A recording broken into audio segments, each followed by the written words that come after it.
Assalamu alaikum and good morning students. Let's begin with our maths class. Open your books page number 161. Today we will start next section 7.2 general term of a number sequence. अब ये general term क्या होती है? General term एक ऐसी term होती है जिसमें हम लोग कोई भी n की वैल्यू पुट करें तो हमारे पास सीक्वेंस की कोई भी हम लोग टर्म बता सकते हैं। ठीक है, तो देखो, consider sequence of positive even numbers. ये एक सीक्वेंस दी हुई है इवन नंबर्स की। The terms of sequence are denoted by T1, T2, T3 and so on up to Tn। तो T1 को उसने फर्स्ट टर्म को उसने T1 का नाम दे दिया, that is 2। Then second term को T2 का नाम दे दिया, that is 4। Then third term को T3 का नेम दिया है, दैट इज़ इक्वल्स टू 6। तो मूविंग ऑन टू Tn। अब ये कोई भी nth टर्म है, ठीक है। nth मीन्स ये हमने वेरिएबल हमने पहले पढ़े हुए हैं, मीन्स कि nth टर्म कोई भी टर्म हो सकती है। फॉर एग्ज़ाम्पल ये 70th टर्म हो सकती है, 100th टर्म हो सकती है, जहाँ तक भी हमारी सीक्वेंस जा रही है वो टर्म हो सकती है ये, ठीक है। इसको हम लोग Tn से डिनोट करते हैं। ये हमारे पास nth टर्म है और ये जनरल टर्म होती है हमारे पास, ठीक है। तो जनरल टर्म के लिए हमने फॉर्मूला होता है, ठीक है। हम लोगों ने एक फॉर्मूला बनाना है इस सीक्वेंस से एक जनरल टर्म के लिए कि हम लोग उसके अंदर कोई भी n की वैल्यू पुट करें तो हमारे पास nth टर्म आ जाए उस सीक्वेंस की। फॉर एग्ज़ाम्पल इवन नंबर्स में हम लोग हर 1 से अगर स्टार्ट करें उसको 2 से मल्टीप्लाई करें, जैसे उसने यहाँ पे करके दिखाया 2 into 1 equals to 2, 2 into 2 4, 2 into 3 equals to 6। तो हर एक नेचुरल नंबर से स्टार्ट किया उसने 1 से, और हर नंबर को 2 से मल्टीप्लाई करते जाएं तो हमारे पास इवन नंबर्स की सीक्वेंस बन रही है। सो अगर हम nth जनरल टर्म लें तो हम 2 इंटू n बन रही है, ठीक है। This is the general term. Has the general term of sequence is Tn equals to 2n। So hence ये आ गई हमारे पास general term of the sequence. n is a variable. n natural numbers होते हैं, ठीक है। स्मॉल n इसमें हम लोग नेचुरल नंबर्स 1 से स्टार्ट होते हैं, 1 से सौ ऑन हम लोग इसकी वैल्यूज़ दे सकते हैं, ठीक है। तो ये कितनी भी बड़ी वैल्यू हो सकती है, हंड्रेड्स में हो सकती है, थाउजेंड्स में। सीक्वेंस जितनी मर्जी लंबी होती है, ठीक है, इनफिनिट होती है, बिकॉज ये चलती जा रही है अभी। So n is a variable, that is, by substituting different values of n, we are able to generate the terms of the sequence. For example, the 68th term, देखा मैंने आपको बताया अभी n की टर्म कोई भी हो सकती है। So nth टर्म जो हमने पढ़ी थी उसने यहाँ पे लिखा 68th term. The sequence is given by T68, यानी कि 68th टर्म है ये, equals to 2n। ये फॉर्मूला हमारे पास बना हुआ था, 2 इंटू n की जगह पे 68 पुट किया तो हमारे पास 68 टर्म आ गई, दैट इज़ 136। अब हम लोग एक फार्मूला बनाएंगे, एक फार्मूला स्टडी करेंगे, उस फार्मूला को यूज़ करके हम लोग इस तरह से फार्मूला डेवलप कर सकते हैं। तो अभी हमने जनरल फार्मूला को यूज़ करना सीखा है। अब हम लोग देखेंगे जनरल फार्मूला बनेगा कैसे। General formula of a arithmetic sequence. Arithmetic sequence क्या होती है? ऐसी सीक्वेंस जिसमें एक ही नंबर को हम लोग ऐड करते जाए तो हमारे पास नेक्स्ट टर्म आती जाती है, यानी कि हर 2 टर्म्स का जो डिफरेंस है वो एक ही होता है, कॉमन डिफरेंस होता है, ठीक है। So the formula is Tn equals to Tn, जो भी मैंने आपको बताया जनरल टर्म, ठीक है। General term equals to A1 plus n-1 into D, n-1 in bracket, ठीक है। सो n हमें पता है nth टर्म है और Tn हमें पता है जनरल, ठीक है, जनरल टर्म ही है, ठीक है। सो n is the value of the general term, कि कौन से नंबर वाली टर्म है ये, ठीक है।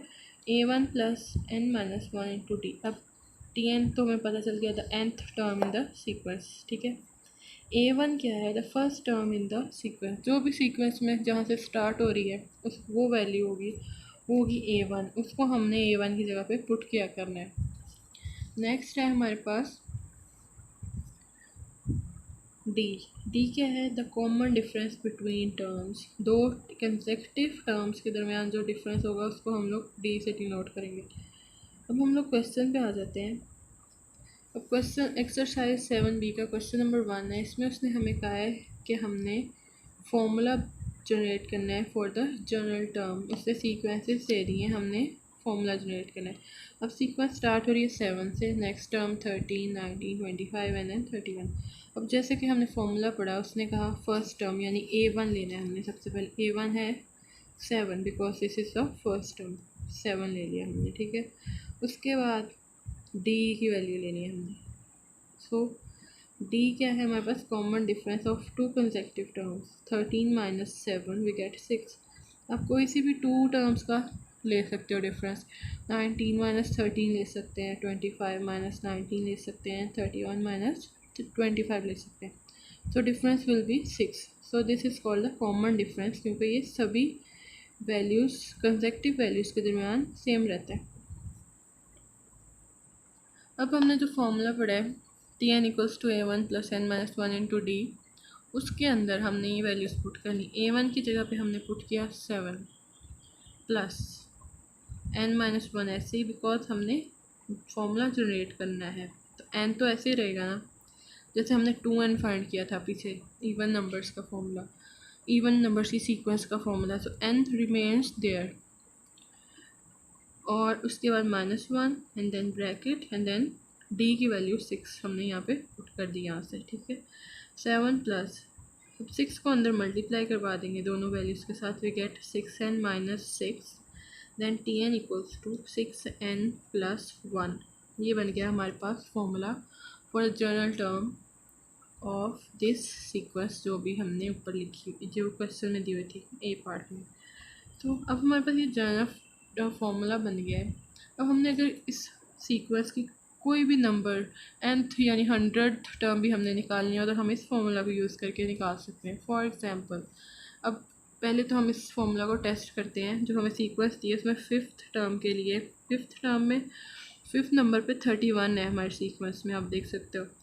तो 5th टर्म के लिए हम n इक्वल्स टू 5 पुट करेंगे, T5 यानी 5th term equals to 6 into 5, n की जगह पे हमने 5 पुट कर दिया plus 1, we get 30 plus 1 we get 31। तो सीक्वेंस में देखो 5th टर्म आ रही है हमारे पास 31। इसी तरह हम लोग 60th टर्म भी निकाल सकते हैं। फॉर 60th टर्म, ये जस्ट आपको मैं प्रूफ करके बता रही हूँ कि ये फॉर्मूला हमने यूज़ कैसे करना है, ठीक है। So for 60th term T60 equals to 6 multiply by 60, हमने n की जगह पे 60 पुट करना है, ठीक है, plus 1। So T60 equals to 360 plus 1, that is 361। So अब आपको पता चल गया होगा कि हमने ये जनरल फॉर्मूला बनाया क्यों है। कोई भी nth term of the sequence find करने के लिए हमने ये जनरल टर्म का फॉर्मूला बना लिया है। इसी तरह हमारे पास सी पार्ट है। देखो 60 से सीक्वेंस स्टार्ट हो रही है, 60, 67, 74, 81, 88 एंड सो ऑन, ये चलती जा रही है, ठीक है।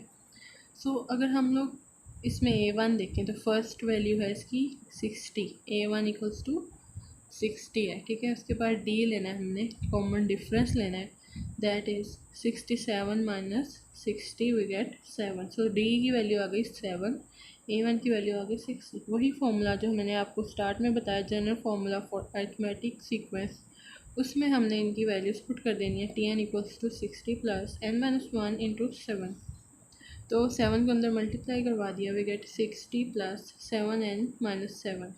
कॉन्स्टेंट्स को सॉल्व करेंगे, वेरिएबल वाली टर्म एज इट इज़ आ जाएगी। So we get Tn equals to 7n plus 53, because 60 minus 7 equals to 53। ये आ गया हमारे पास जनरल टर्म का formula. So I have done 2 parts for you, the remaining B and D parts are your homework, ठीक है। तो इस formula में आप कोई भी वैल्यूज पुट करके चेक कर सकते हैं। कोई भी वैल्यू इस सीक्वेंस में जो दी हुई हैं यही वैल्यूज़ आएंगी आपके पास। जब हम 1 पुट करेंगे हमारे पास 60 आएगा, जब हम 2 पुट करेंगे 67, देन थर्ड टर्म के लिए 3 पुट करेंगे, फोर्थ टर्म के लिए 4 पुट करेंगे एंड देन सो ऑन, ठीक है।